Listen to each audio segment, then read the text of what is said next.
Bueno, muchísimas gracias. Siempre le agradecemos por la amabilidad al sintonizarnos.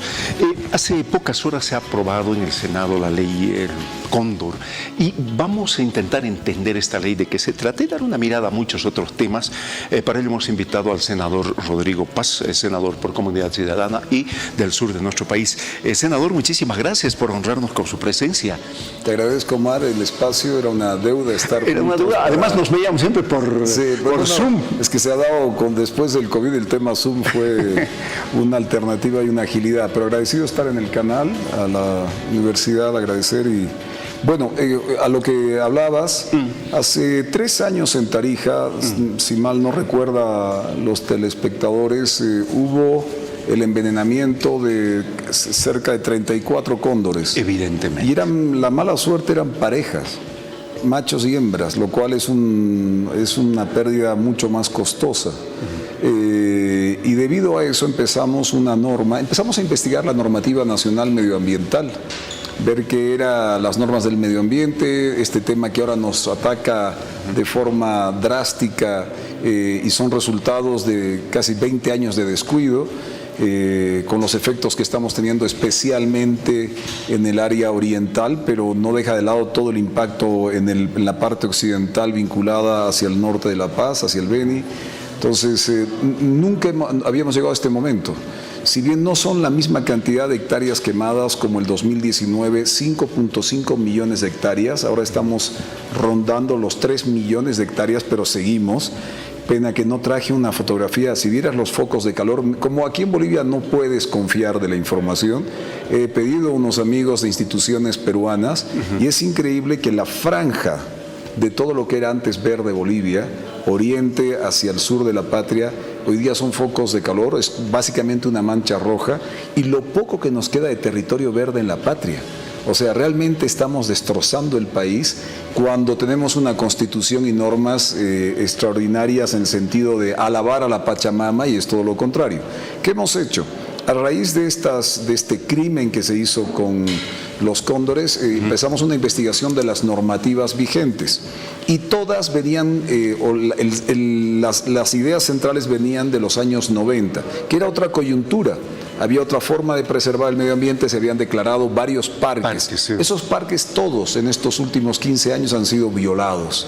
Todos, el que quieras, no importa el nombre que tengas, han sido hemos entrado a una carrera sin parangón en la historia de Bolivia en ser por ejemplo, terceros del mundo en desforestar nuestros parques. Somos los segundos de Sudamérica. Entonces empezamos a analizar este tema del por qué, si hay una constitución y normas y leyes. Resulta que las sanciones normalmente eran de orden administrativo o una sanción, recursos económicos, alguna cosa por aquí, una cosa por allá, pero no había sanciones de fondo. Entonces, a raíz de esto hicimos una ley vinculada al tema cóndor que, siendo nuestro símbolo nacional, no tenía una ley de protección, increíble. Sí, o sea, viva la Pachamama, viva el discurso floreado, pero normas que regulen todos estos temas, y de ahí entramos al tema de la fauna y los incendios. Y hemos modificado, imagínate tú lo que hemos hecho, y espero que esto junto a Virginia Velasco, que es senadora también por el MAS, el señor Loza también, nos organizamos en un grupo de personas y llevamos adelante más de la disputa política o ideológica. Oiga, salvemos el cóndor y hagamos normativas para poder frenar o castigar a aquellos que incendian o atacan a la fauna. Bueno, ha salido esta ley, se ha aprobado en diputados, en senadores, y lo más importante es que modifica el Código Penal. Entra ya con acciones punitivas puntuales, como de 2 a 6 años en envenenamientos, por ejemplo, de 3 a 8 años en el tema de incendios o en el tema de captura, en el tema de robo genético de la genética de cualquier tipo de especie que tengamos clasificada o no clasificada en el país. Entonces, esto es un tema de fondo, es inicial. Sí. Está claro que es perfectible, pero es un primer paso en nuestra historia en la defensa del medio ambiente. Eso es importante. Ahora, ¿por qué digo? Porque regularmente lo que debería existir en nuestro país es que todos los actores de diferente naturaleza confluyan en llevar adelante, primero, normativas. Nos parece fantástico que diferentes actores políticos puedan entenderse, pero además que después de esta norma se diseñen verdaderas políticas de Estado integrales. Ahora, la pregunta es, viendo el escenario político como fragmentado que está, ¿existe la posibilidad de que esto se traduzca en esas políticas? Bueno, una vez que se promulgue la ley, sí, si te encuentran incendiando un reservorio, son de 3 a 8 años de cárcel. O sea, así de puntual. Ahora, está claro que en todos estos ámbitos el valor de la tierra, hay empresarios que no están cumpliendo con sus deberes y hay toda esta organización de interculturales que están entrando. El otro día estuvieron en el Madiri, si no me equivoco, y encuentran, oh sorpresa, para aquellos que cuidan el tema de los parques, 20 hectáreas de hoja de coca. O sea, 20 hectáreas con los sistemas que hoy día tenemos. Por eso me he ido a amigos peruanos que trabajan en esta área medioambiental para que ellos me pasen imágenes de lo que está pasando en Bolivia. Hoy día el Perú tiene más reserva amazónica que los bolivianos. Es increíble. Cuando era unos años atrás todo lo contrario. O sea, la voracidad que estamos teniendo en destrozar nuestro medio ambiente es de un tema ya sociológico. Tenemos que analizarlo ya desde otro ámbito, porque no es solo lo que estamos haciendo acá, tiene que ser una política central. Cuando el mundo está girando hacia energías renovables, cuando el mundo está girando hacia lo verde, a la economía naranja, nosotros estamos en el peor momento, peor que la colonia, peor precolonial. O sea, esto es incalculable el daño que le estamos haciendo a Bolivia. ¿Y por qué esta idea ortodoxa de quedarnos en los viejos esquemas de modelos de desarrollo? Mira una cosa, bueno, aquí hay un mal endémico y voy a combinar un par de cosas. Y me dirás, ¿por qué estás hablando de esto si estamos hablando de medio ambiente? Bolivia, en su estructura estatal, el presidencialismo tiene un peso extraordinario. Extraordinario. Por eso también en su momento, hace unas 3 semanas, hemos propuesto la reforma del artículo 168 de la Constitución para que no haya reelección en Bolivia, para que el presidente, si quieres, podemos aumentarle un año de 5 a 6 años, pero ya no es reelegible. ¿Por qué esto? Porque los presidentes o presidentas, porque hemos tenido presidentas, por el ámbito de la continuidad de su gestión, pueden hacer cualquier cosa, hasta privar de los derechos de todos los bolivianos en favor de un grupo, llámese intercultural o de algún tipo de relación o alianza con un sector empresarial para desforestar el país. Entonces, viene el mal desde arriba. El mal de arriba dice, oiga, hay un grupo muy grande organizado, vota, genera una serie de movilización en función de tu candidatura o en función del proyecto o del presidente de turno, y resulta que de arriba, de alguna manera, va privándonos de la institucionalidad del país y de la aplicación de la justicia. Hoy día tenemos instituciones moldeadas a la presidencia o al modelo. No me refiero a este presidente, es en líneas generales, desde el 82 estoy hablando, no estoy hablando recién ahora, solo que se ha profundizado esto con el anterior presidente del mismo régimen, don Evo Morales, con el actual presidente, que es el mismo régimen del presidente Arce.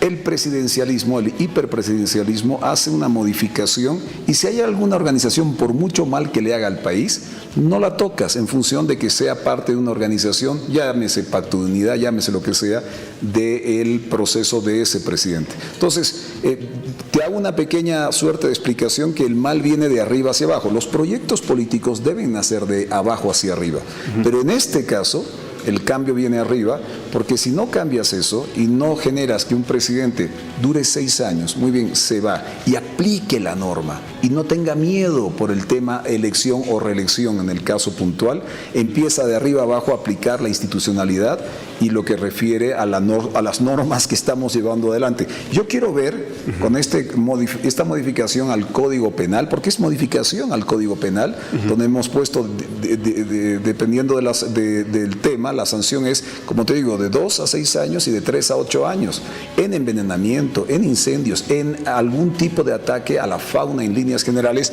Claro, no es de amplia interpretación, tiene sus límites, pero es primera vez que a quien incendia hectáreas de un parque que hoy día van y lo agarran y le dan un castiguito como salí en la plaza principal y es el que ha incendiado y pare de contar, hoy día va a tener cárcel, si es que se aplica la norma tal cual el Estado central debe aplicar. Ahora, yo quiero conectar esto con el ámbito económico, porque resulta ser que regularmente detrás de este tipo de acciones, de estos incendios, etcétera, de expandir la frontera agrícola, hay intereses económicos y aparentemente intereses económicos tanto del Estado, porque no tiene plata para importar combustible, por un lado, y se pretende incentivar al empresariado privado para la producción de biodiesel. Entonces, ¿cuán perversa puede ser esta colusión de intereses para la vida nacional y particularmente para el medio ambiente? Tengo entendido que, por ejemplo, para la producción de soya, una hectárea en el Brasil equivale a 10 hectáreas para nosotros. O sea, la eficiencia en la producción de soya en el Brasil, por una hectárea en el Brasil, nosotros necesitamos 10 hectáreas para producir lo mismo que el Brasil en una hectárea. Entonces, estamos no yendo a la eficiencia, estamos volteando y depredando nuestros bosques. Cuando no llueve, cuando no se genera la humedad en la área amazónica, en la parte alta de La Paz, norte de La Paz o Alto Beni, y no se genera la humedad, pues muy difícilmente viene y se concentra las lluvias en la parte andina o altiplánica. Al no generar agua, al no generar lluvia, precipitaciones, ¿no es cierto?, no fluye otra vez esa agua, porque por cada árbol que tú cortas en la Amazonía, cada árbol en bloque genera 1000 litros al día de agua. Se calcula que generamos como Bolivia y como parte amazónica conectividad al día, cuando estamos estabilizados, 20 billones de litros de agua. Eso es una locura. Pero claro, eso para nosotros no es importante, porque si talo el árbol, tengo capacidad para lotear, para vender. Y ni siquiera eso, sobre todo en los loteamientos que están dando ahora, o en el caso de cierta producción ilegal de coca o de algún otro producto, resulta que tenemos un grave problema. No pagan impuestos, no retribuyen, no retorna al Estado. O sea, no es ni siquiera algo que el Estado haga para tener mayores ingresos, sino está fuera del control del Estado. Hay sectores en Bolivia que tú, Omar, y yo no podemos entrar, o sea que nuestra soberanía como bolivianos no podemos entrar a algunos sectores del Madiri. Sí pueden entrar el narcotráfico, sí puede entrar el que está desforestando, pero tú y yo, si queremos ir a ver el Madiri, no podemos entrar por un problema de que está controlado no por el Estado, no por nuestras Fuerzas Armadas, no por la policía, no por las leyes bolivianas, sino por el control del AMPE, de aquellos que están vinculados a ilícitos dentro de la patria. Entonces, esto de alguna manera nos tenemos que ordenar, y lo que estamos intentando es de que, oiga, si tenemos la oportunidad para vincularnos por nuestras características geográficas, si tenemos la oportunidad por nuestras características de límites con otras naciones, que seguramente tocaremos rápidamente más adelante el tema Mercosur, si tenemos la capacidad de volvernos un eje de economía verde y de economía naranja, ¿por qué no intentarlo? Es que ahí puedo perder votos, puedo perder alianzas, puedo perder aquello que es, continuar con el poder que significa las elecciones del 2025. No estoy pensando en la nación, estoy pensando en el poder político. Ahora, esto es interesante porque esto además nos permite entrar a este segundo tema. Resulta ser que el Mercosur se presenta como una gran opción, en mi entender.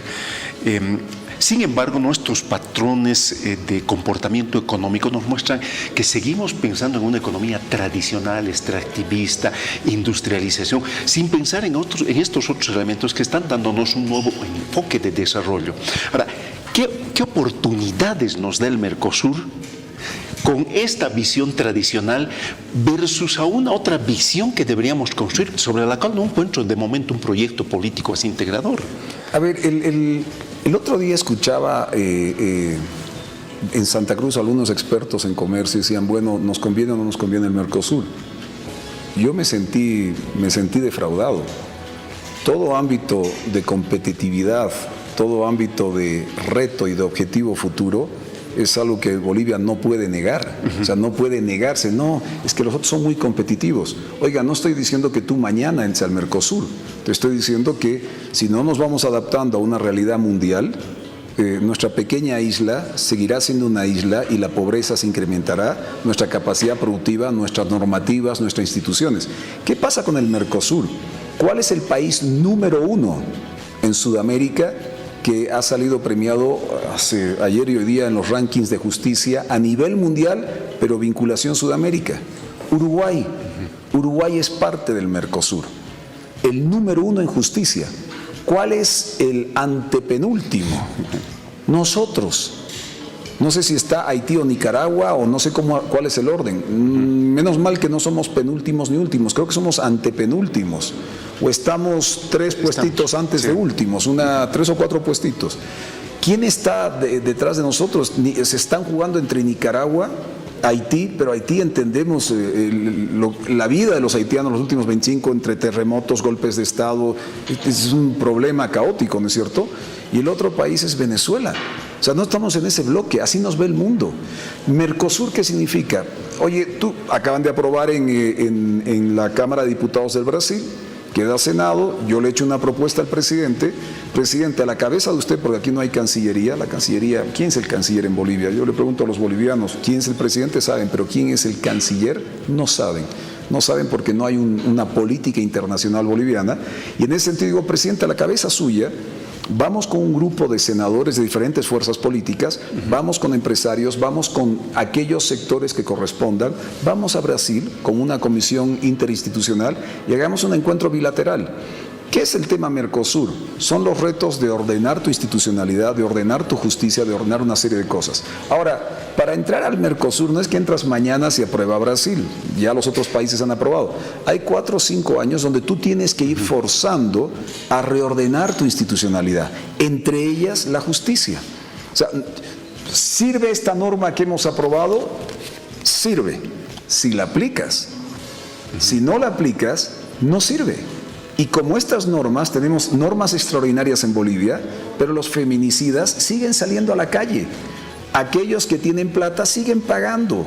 Aquellos que tienen el favor político siguen estando libres y los que no tenemos el favor político tenemos procesos judiciales.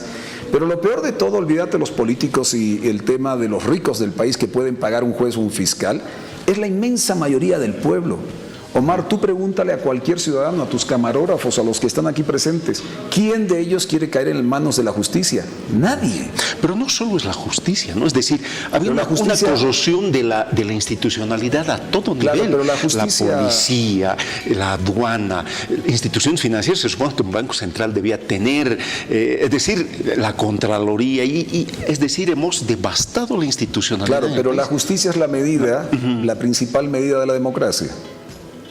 O sea, en cierta medida tú tienes una democracia y una de las medidas en Naciones Unidas, hay varias variables, una de ellas es la justicia. Oiga, si la justicia está así en Bolivia, ¿cómo está nuestra democracia?